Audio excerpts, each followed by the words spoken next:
Bonjour et bienvenue sur RDC UK TV, votre média de référence pour déchiffrer l'actualité politique, sociale et culturelle en RDC. Avec des analyses approfondies, des enquêtes de terrain et des programmes captivants, nous vous informons pour sensibiliser. Rejoignez notre communauté, aimez, commentez, partagez et surtout, abonnez-vous pour rester informés des réalités qui façonnent la RDC en Afrique et partout dans le monde. La première ministre congolaise Judith Suminwa a présenté mardi 18 novembre le projet de loi de finances à l'Assemblée nationale. Dans un contexte sécuritaire toujours volatile, notamment dans l'est du pays, le gouvernement affiche une priorité nette. 30% du budget sera consacré aux forces de défense et de sécurité, un niveau inédit.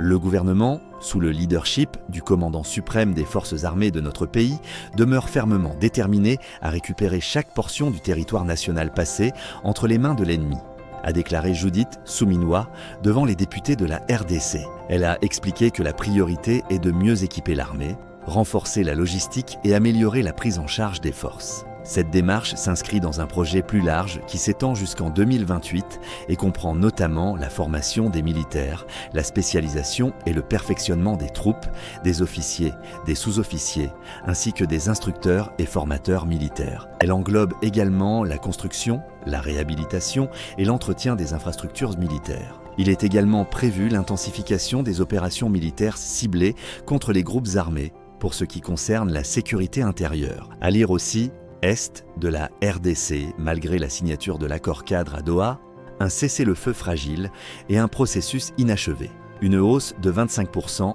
allouée au secteur de la défense, la tendance à accorder une part croissante au secteur sécuritaire n'est pas nouvelle.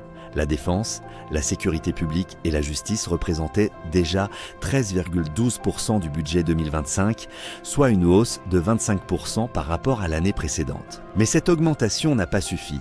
La persistance du conflit armé a lourdement pesé sur l'exécution budgétaire et exigé des ressources supplémentaires pour financer des dépenses exceptionnelles de sécurité, alors même que les combats se poursuivent malgré les avancées des pourparlers de paix.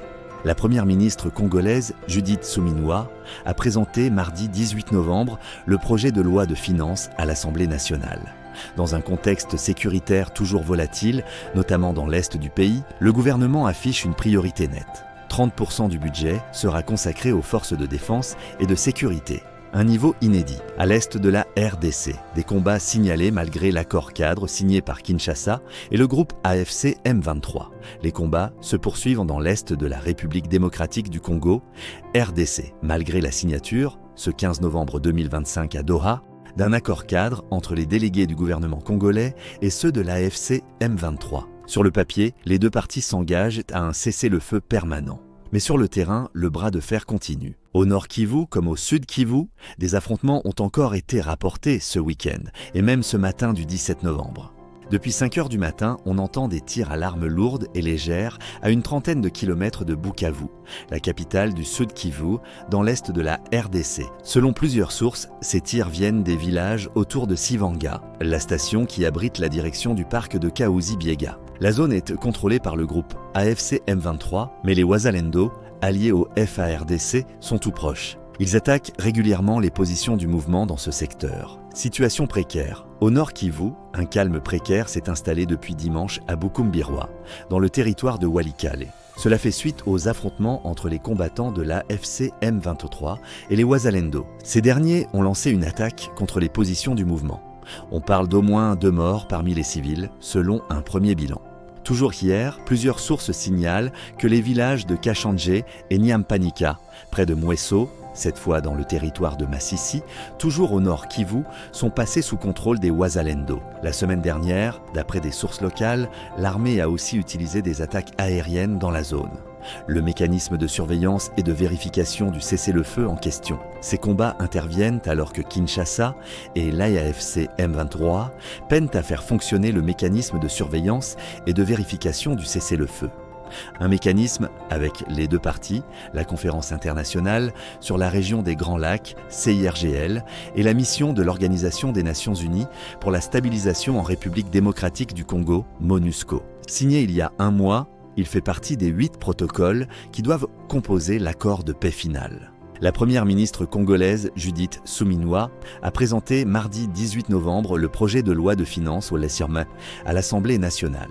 Dans un contexte sécuritaire toujours volatile, notamment dans l'est du pays, le gouvernement affiche une priorité nette. 30% du budget sera consacré aux forces de défense et de sécurité, un niveau inédit. À l'est de la RDC, des combats signalés malgré l'accord cadre signé par Kinshasa et le groupe AFC M23.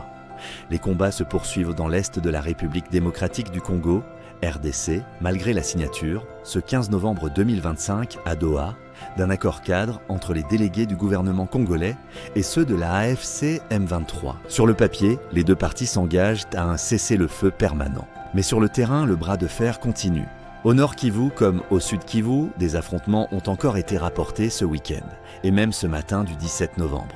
La RDC et l'AFC M23 signent à Doha un accord cadre pour tracer un chemin vers la paix dans l'Est, un accord cadre entre le gouvernement congolais et le groupe politico-militaire AFC M23 a été signé samedi 15 novembre 2025 au Qatar. Cela fait plusieurs mois que les deux délégations négocient à Doha sous l'égide de la médiation qatarienne avec l'objectif de mettre fin à ce conflit qui dure depuis plus de 3 ans et a provoqué d'importants mouvements de population. Ce qui a été signé à Doha ce 15 novembre n'est pas encore l'accord de paix définitif, mais il s'agit d'une étape vers celui-ci. Une étape importante, selon la médiation qatarienne. Le document signé est un accord cadre qui reprend 2 des protocoles déjà paraphés lors de ces discussions. Celui qui concerne le mécanisme de vérification du cessez-le-feu et celui sur l'échange de prisonniers. Ce nouveau document, dans lequel il n'y a pas de clause contraignante, a également acté que les discussions doivent encore se poursuivre sur d'autres protocoles.